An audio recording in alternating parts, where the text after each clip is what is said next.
Hey guys, I'm stoked to have Geoff here. Geoff is the VP of Marketing at Bev. Geoff, how are you, bud? Good. Hey, Chase. Thanks for Great to coming on, talk to you. man. Yeah, Yeah. man. So for everyone listening, this is another episode in kind of the series I'm doing where I'm interviewing internal CMOs, VP of Marketing to figure out like how email plays into their stack.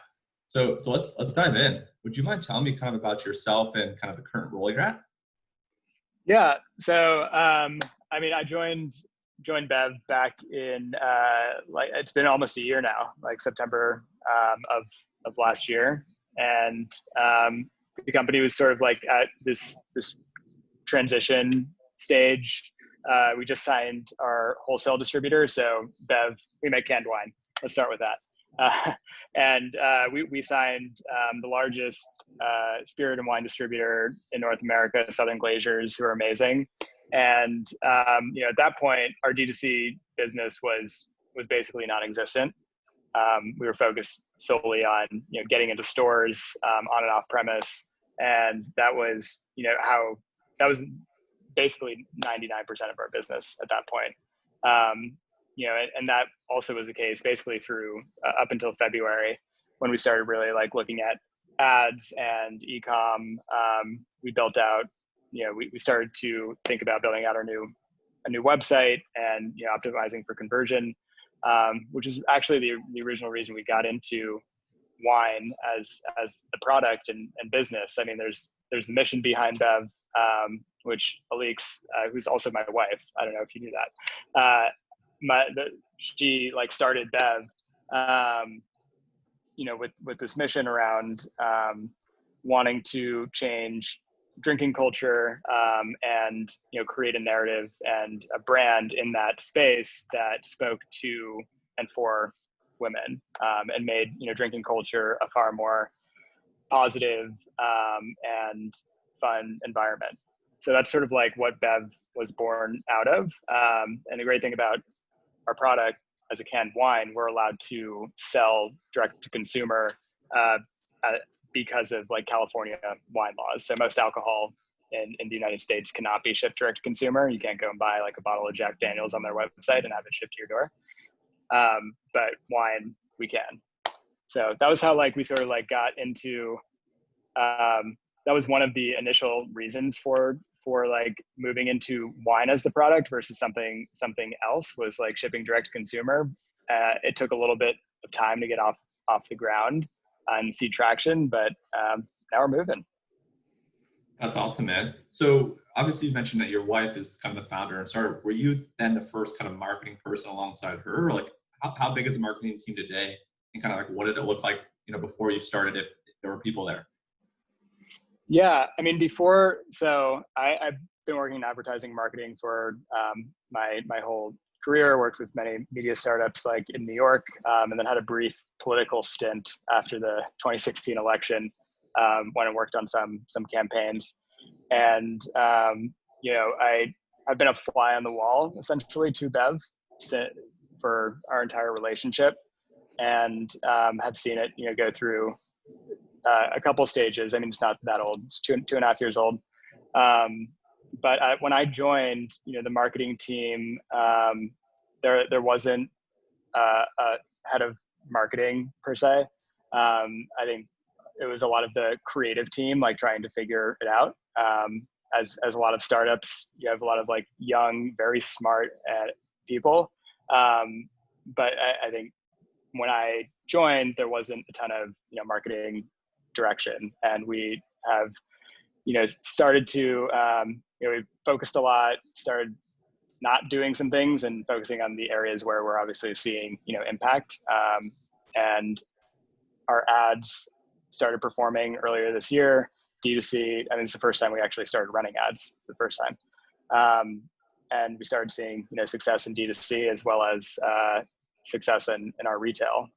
With our new distributor, we started expanding to a lot of grocery and other stores that required marketing support. But first segment of, I guess, the company before me was a lot of like brand building. I mean, it takes a while to get a beverage company off the ground. The inventory alone takes a long lead time to build, and then lead times for getting into, say, like grocery stores like Target, is almost like a year long. So we had a bunch of lead time, and I sort of like popped in at the really fun point. That's awesome. And then, so talking about like email marketing, obviously, which is going to be the focus here. How do you think about email within kind of your D2C playbook or channel? I mean, it's hugely important. I think, with any e-commerce brand, we're aiming for at least like 30% of our total revenue to come from email. Once from the top of the funnel, like once we get people into our ecosystem from our Facebook ads, Instagram ads, we're running testing a lot in podcasts and other places now too. But once they're like in there, right, you can remarket to them for essentially nothing with email. So it's a huge revenue generator, and we use it. We aim to have like 30% of our revenue come from that. Do a lot of testing around it, both with our flows and our campaigns, but it's hugely important. That's awesome. And what email platform are you guys currently on? And was this the same platform when you started that you guys were using, or did you switch to something? We're on Klaviyo now. When I started, we were on MailChimp, and really like not doing much email, primarily like newsletters, but Klaviyo has been like a game changer in how we're segmenting and marketing to people. And I think the Klaviyo team has also done an awesome job in terms of integrating with really like key platforms that we use around like data, audiences, and other things. Yeah, that's awesome. In terms of, I know you mentioned kind of campaigns and flows, like in terms of campaigns and flows, like how do you think about like the split in terms of time, like on a weekly or monthly basis? Like do you lean towards doing one more than the other? Is it pretty split? Like how do you split your time? So I'd say like I would want to be spending more time on campaigns. We're spending like, we do probably like one email a week around campaigns, and trying to get that up to like 2 to 3 with, among different segments, not to our whole list, obviously. But we've spent a lot of time recently on flows. I think flows are hugely important because they are, evergreen. They are working when you are not, there. They're the passive money maker. So we do spend a lot of time on our flows, A/B testing them, especially abandoned cart, browse abandonment, win backs, and seeing where we can improve on those things that are constantly running in the background. Yeah, that's awesome. So on the flow side, since it sounds like there's kind of some focus there with the category you're in, kind of like the fact that people consume this, I don't know if it's weekly, monthly, quarterly, are there any kind of unique or special flows that you guys leverage to get people to kind of continue buying and repeat purchasing? Yeah, so we have found like our average repurchase time. We also are looking at that for like different segments of people as well, but having replenishment flows, post-purchase replenishment, we have those live both for our subscription and like one-off purchasers. Generally, it's for us, it's around 3 weeks or so. For certain shoppers that we've segmented out, like it's even sooner. People go through the wine pretty quickly, but it's definitely key to just stay top of mind. And again, with email, it doesn't cost you much of anything to do that. Yeah, absolutely. No, that's awesome. You mentioned so you're sending one campaign per week. Like in terms of planning for that campaign every week, like how far out are you guys scheduling, building, creating content? Kind of, you're sending 4 campaigns a month. Like, are you guys a few months ahead? Or are you guys doing things last minute? Like, how long does that turnaround time normally take? I wish I could tell you we're planning like 4 months ahead. Most of the time, right now, we are a small team. So there are only 3 people on my marketing team right now. And we are expanding that actively, looking for some more people to join like growth design, as we want to create more content. But we're more reactionary right now. I'd say like we are planning roughly like 2 to 3 weeks ahead, which is pretty good for us. right now. And I think, but I guess to that, like there are certain things, like we just launched our Labor Day sale, that you want to plan, far in advance to have, which are going to be there, right? Like your holiday promos and stuff. But we also like want to send emails, and often do, that are very like timely. And so we'll, design things the week before that are going out, just to have that like context and have a more personal, relevant connection to the person it's being sent to. Yeah, it makes sense. So you mentioned obviously like holidays and kind of sales, and then you also mentioned, I guess, kind of current events.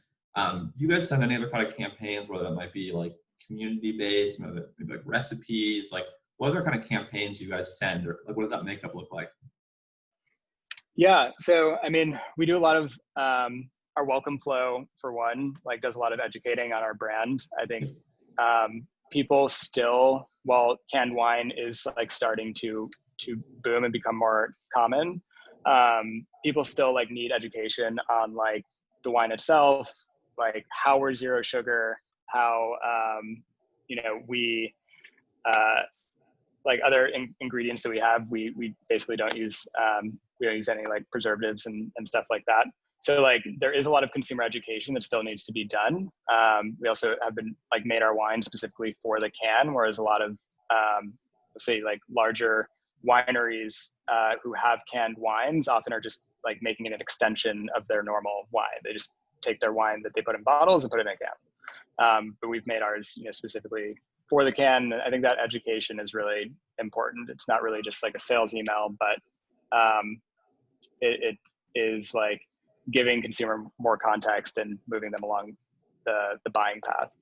And then outside of that, like we have a very strong brand mission and like visual presence. And so we just have fun with our emails and speak to like issues and things. If you go to our Instagram, like you'll see where we do like a lot of that communicating around like real-time events, but around issues that are really important to women and men, but like commenting on social issues that are going on. That's awesome, man. I love that. So then we talked about the content in terms of actually like, project management tools, like for actually getting these campaigns done. Like, are you guys using something like an Asana or a Monday or a Notion? Like, how do you guys keep organized? Is it a Google Sheet? Is it Slack? Like, how do you actually plan and execute the campaigns in terms of like a project management basis? Yeah, I'm known as like the Asana guy, and in the office have like drilled it home and built an Asana loving reputation here. But Asana, yeah, is our project manager of choice at Bev. I think it's just like it offers so much functionality, no matter like what team you're on, especially for creative teams. It's worked really well for us and what we need. And I think it takes a little while to learn. I would like also recommend for teams that haven't used it before, like find an expert and get them to teach it. Like that onboarding is super important. If you don't have like full adoption, it's not going to like really work well for you. But yeah, Asana's been great. We also occasionally we use Milanote too, just to like visualize and plan out, comment on the actual like layout of say our campaigns. We'll have like our August calendar and lay out each week. And then, same thing with flows and edits that we're doing on those.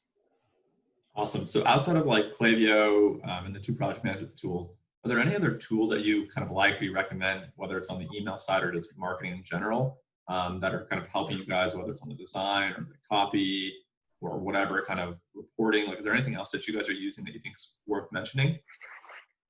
Yeah, I mean, I wouldn't say on the design. We like have great designers. We design like most of that stuff just in Adobe, right? We don't use other tools for that. But data queue is something I would probably mention. I don't know, are you familiar with that? No, do you mind explaining it? Yeah, it's I mean, I have zero affiliation to them, but dataqueue.ai, it's something we just started using fairly recently, but it's been like actually amazing both for our ads and Klaviyo. Basically, it takes in data from your Facebook ads, Google ads, your Shopify store, and you can create audience segments that it uses its own like AI algorithms to pair people together into specific audiences, and you can export those audiences directly to Klaviyo, as well as your Facebook ads and Google ads. And we've seen like really improvements in our CPAs on the ad side, and increase in our general revenue percent in our emails. Dude, that's awesome. For sure, checking that out after. So one more last question on that then. So in terms of like your segments and your audiences, like I'm imagining you're sending to people that are engaged over a period of time, but it also sounds like now you're maybe targeting people that have certain interests or buying behavior. Like what are some of the ideas of segments that you create either with that tool that you send to or outside of that tool? Yeah, I mean, it depends on like the use case. We probably have like 15 to 20 segments that we've built out, both that came standard templatized in data queue and ones we created ourselves. But things like, getting the top 20% of customers within the last 90 days. We have like, there's an audience in data queue that's called like superstar rookies. That's like their own template, but like basically the people that, just found your brand, but actually like have engaged with it. They really like, they've bought the product or are showing a lot of like promise. And so you want to retain them, right? You want to give them a little extra love. And other things like we have like a critical retention moment segment, where, we're basically there at the end or have just like missed their normal repurchase rate, and it's time to re-hit them. Yeah, and awesome. That's done like that audience specifically is like done dynamically, which is great. Not everybody will need to replenish at the same time, but it's taking averages and looking at our order data to determine that. Yeah, that's awesome. So it sounds like you guys are kind of taking some of like the popular segments, right? Sounds like you almost have like a VIP segment that's kind of very specific to your brand. It sounds like almost like you have these people that are kind of new loyalists that you really want to kind of nurture and turn them into VIPs. So it sounds like you guys are hitting people at all the right stages. That's awesome, man. Right. Yeah. And then we have all those standard ones obviously as well, the VIP, and but this specifically I think has helped us a lot. There are like other audiences that overlap, with those, or like missed stages that I feel like a lot of marketers don't hit on, right? That like there's a gap between when you become like a loyalist and a VIP. Yes. from that like intro stage, and it's sort of this swamp of unknown sometimes. Like you don't know how to necessarily get them over to that loyalist, and I think we've seen a good amount of success from targeting these people specifically in different ways. Dude, that's so awesome. I'm going to pick your brain a little bit more about that offline. So good stuff. Great. Anything else about the business, about marketing, about email that you wanted to chat through? If not, dude, I really appreciate the time. This was sick. Yeah, no, I mean, thanks for, having me on. I think this is, we're just like cruising. It's been a wild ride during COVID specifically. I mean, feeling obviously very grateful to be in a business where people are sitting at home and on their couches and drinking wine. So it's made our, lives easier, but we are definitely trying to, keep up our growth and just see how big we can build this thing. Awesome. And then is it just drinkbev.com? Is it the website? What's the URL that people can check out? Yeah, drinkbev.com is our website, and you can check out our social at drinkbev. Awesome. And then last thing for you, what's your platform of choice? Is it Twitter? Is it LinkedIn? Is it Instagram? Is it Facebook? Like, how can people maybe reach out to you personally? Yeah, I mean, Instagram is generally platform of choice, but you can check out Twitter as well. But I'm at ge.of on Instagram. Cool. I'll find that. I'll grab it from you and I'll throw it in the notes. So, all right, man. Well, I appreciate you coming on. And again, I mentioned before, but I love the background. So it's awesome. Yeah. Thanks for having me, Chase. All right, dude. Cheers.